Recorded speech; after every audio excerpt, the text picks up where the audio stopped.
No primeiro século antes de Cristo, a República Romana foi levada à guerra civil. Poderosos generais e seus exércitos particulares lutaram pelo controle do Estado, até um homem sair-se vitorioso, o senhor absoluto do mundo mediterrâneo.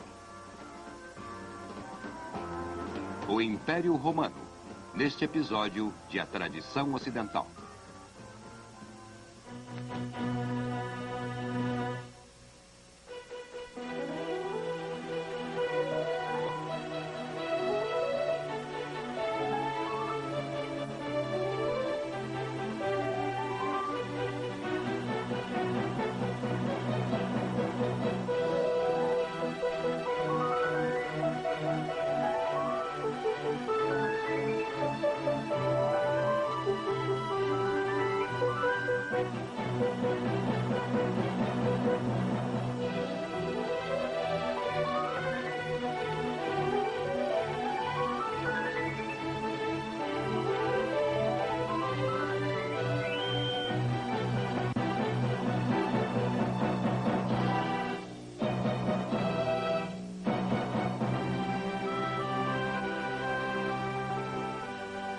E agora o professor da Universidade da Califórnia, Eugene Weber, em sua jornada através da história da civilização ocidental. Quando saímos de Roma no final do século II a.C., ela era triunfante em sua crescente riqueza e poder. Mas, se você fosse um romano comum, teria muito com o que se preocupar. As guerras de expansão para a Grécia e Ásia representaram um pesado golpe contra os pequenos agricultores independentes, que eram a base do Estado romano. Os que foram para a guerra voltaram e encontraram suas fazendas arruinadas. E estes tiveram sorte. Muitos homens jamais voltaram. De volta para casa, não foi fácil aos sobreviventes restabelecer suas terras. O cereal barato fluía das províncias. As mesmas províncias que, ironicamente, os fazendeiros soldados haviam ajudado a conquistar. Com tanto grão disponível no mercado, os preços despencaram.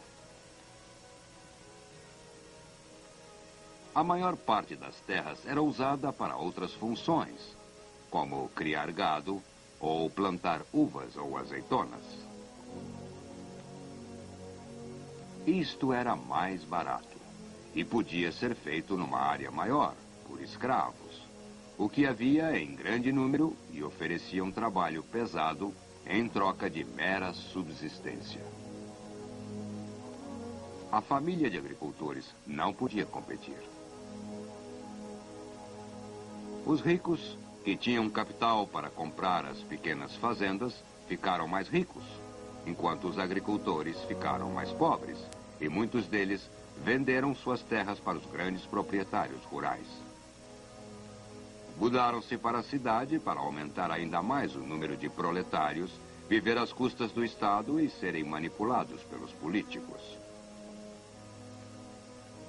Cícero, o estadista filósofo, foi aconselhado por seu irmão a elogiar incessantemente. Isto é errado e vergonhoso na vida comum, mas necessário em campanha para a eleição. Que os eleitores digam que você os conhece bem, que os cumprimenta pelo nome, que seja generoso e mão aberta. Se possível, acuse seus oponentes de má reputação por crime, vício ou suborno.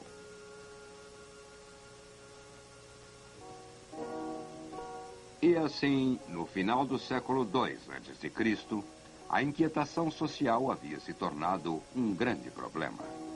As massas estavam marginalizadas e carentes, enquanto os ricos tentavam tirar vantagens delas o máximo possível, e isto incluía o Senado conservador, que era indiferente à sua situação.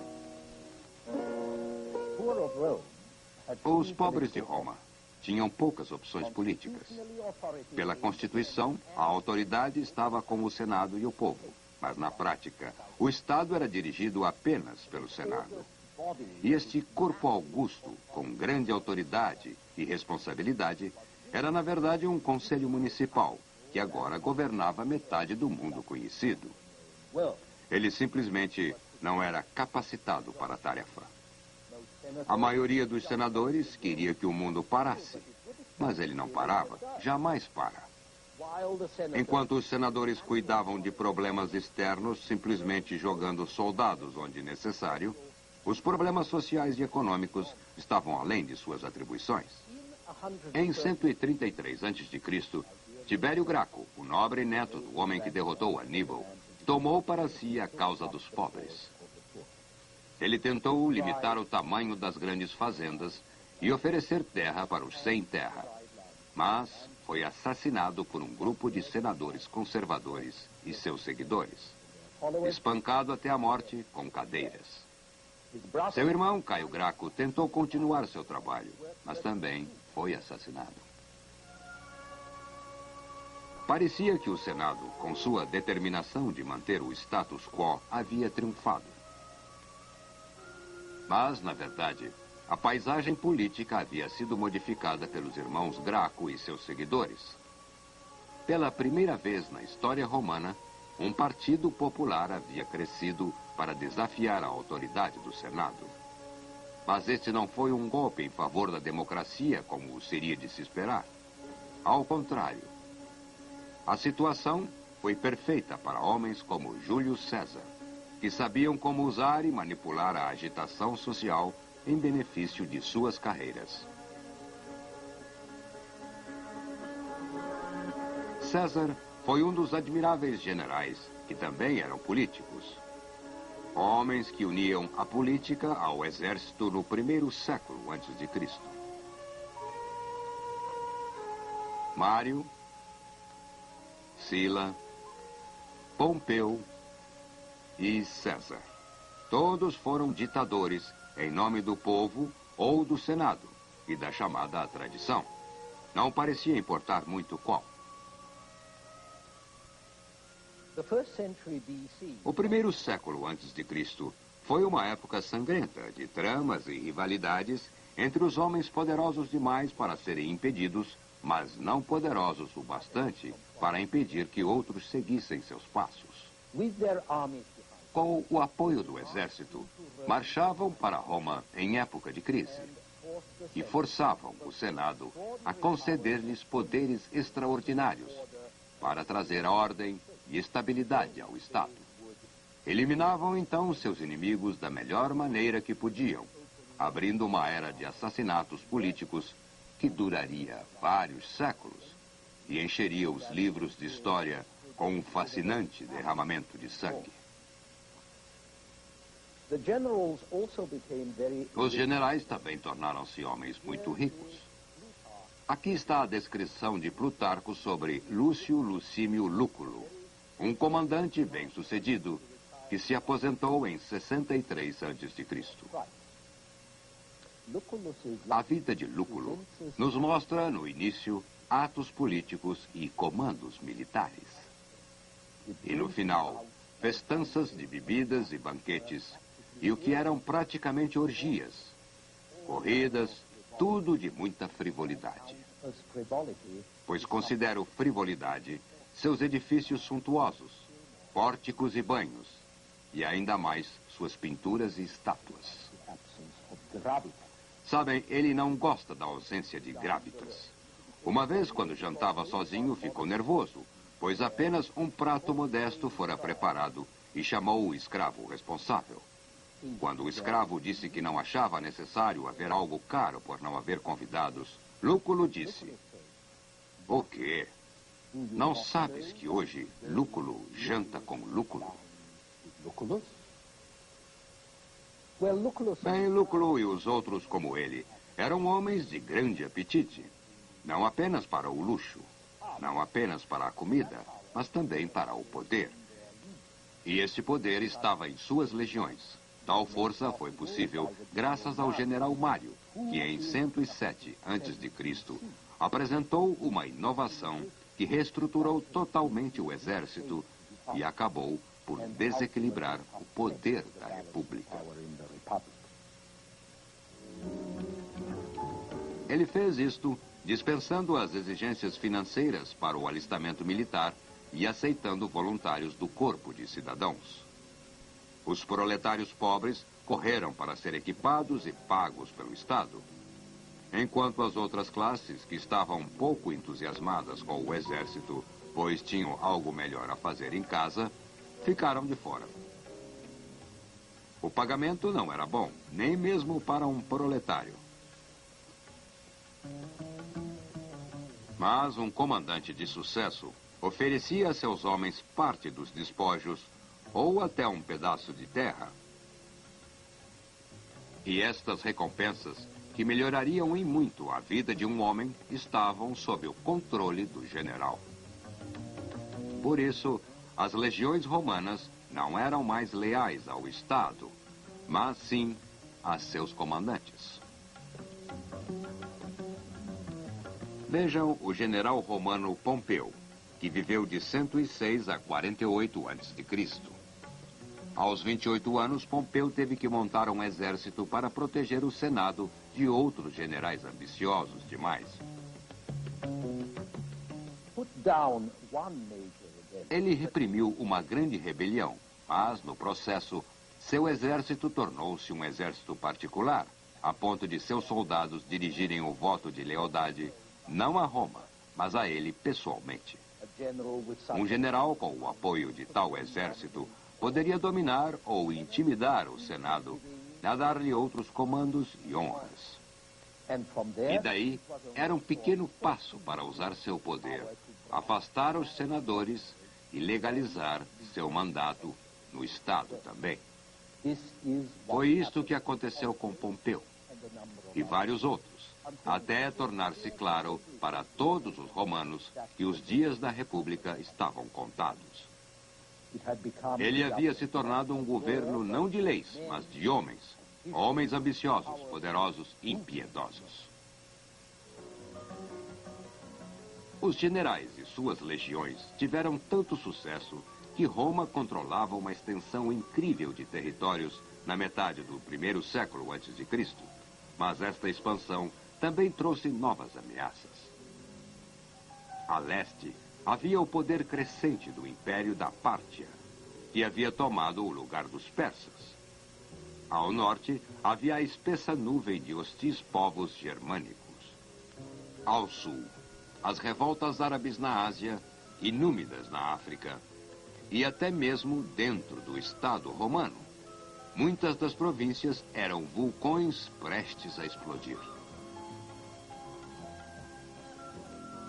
Os governadores das províncias, nomeados por Roma, eram trocados a cada ano, e seu desempenho dependia unicamente de seu caráter individual. Não havia serviço civil permanente para oferecer estabilidade. Aqui vemos camponeses das províncias pagando impostos. Estes eram a principal fonte de renda para Roma, e a coleta de impostos era invariavelmente dirigida a associações de capitalistas romanos, que pagavam ao Estado apenas uma fração do que haviam obtido dos nativos. Algo tinha que mudar, mas o quê? As reformas necessárias não podiam vir do Senado, pois ele era muito conservador e estava perdendo o controle. E as reformas não poderiam vir de radicais, já que tinham todo o interesse demagogo no poder. E muitos romanos começaram a pensar que a república deveria ser substituída por um único soberano. A pergunta era, quem seria este soberano? Pois nas condições caóticas do primeiro século antes de Cristo, muitos dos grandes homens se enfrentaram, cada um com seu exército, cada um dizendo lutar por Roma, cada um tentando manter o controle. No final, esta luta deixou Júlio César vitorioso. Ele subiu ao poder em 46 a.C. e logo o Senado o carregou de honras. A honra que ele mais gostava era o direito de usar sempre a triunfante coroa de louros, pois isto escondia um pouco a sua calvície. Mas havia vantagens mais sérias. Ele foi eleito cônsul e o primeiro ditador vitalício. O mês de seu nascimento foi chamado com o seu nome, Júlio. E recebeu o título de imperador, que significava simplesmente general vitorioso, mas que passou a ter o significado atual, imperador, líder, soberano. César não viveu muito para desfrutar seu poder. Após 2 anos de ditadura, ele foi assassinado no Senado em 44 a.C. por homens que não queriam ver a República morrer tão fácil. Mas a República estava condenada, apesar dos esforços dos senadores. Houve outro período de anarquia e lutas sangrentas antes que o sobrinho neto de Júlio César, Otávio, derrotasse seus inimigos e os de seu tio. Em 31 a.C., na Batalha de Actium, ele derrotou seu último rival sério, Marco Antônio, que havia se aliado à última rainha ptolomaica do Egito, Cleópatra. E assim, Otávio era agora mestre absoluto do império. Ele herdou todos os poderes de César e os aumentou. 4 anos após o Actium, o Senado lhe conferiu uma combinação de títulos militares e religiosos, Imperador Augusto. E assim, ele também teve o seu mês.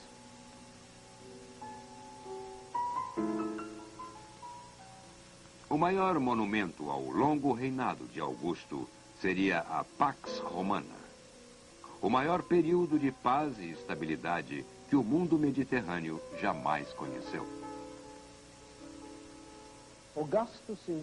Os 2 problemas principais de Augusto eram a burocracia imperial e o exército imperial de defesa, ambos sob sua autoridade. Embora ostensivamente ele reinasse com o Senado, fez com que o mesmo fosse ocupado com seus homens, e que o serviço civil imperial, normalmente sob o escrutínio do Senado, fosse recheado com suas escolhas também. Na verdade, ele controlava tudo. Estes empregados civis provariam ser indispensáveis à expansão do império, e o número cada vez maior de administradores refletia um novo grau de mobilidade e oportunidade social, pois estas pessoas eram recrutadas do corpo de cidadãos, e não apenas dos patrícios. Às vezes, podiam ser até esses escravos ou libertos. Ao mesmo tempo, Augusto tentou despertar os cidadãos de Roma a seus deveres cívicos para mantê-los leais ao Estado. Ele tentou reviver as antigas virtudes romanas usando a história e lendas de Roma, como a história americana foi usada para desencorajar as crianças a falar mentiras ou encorajar adultos ao patriotismo e empreendimento. Entretanto, tudo isto dependia do exército ou da estabilidade e segurança fundamentais que apenas o exército pode oferecer. Sob Augusto, e por algum tempo,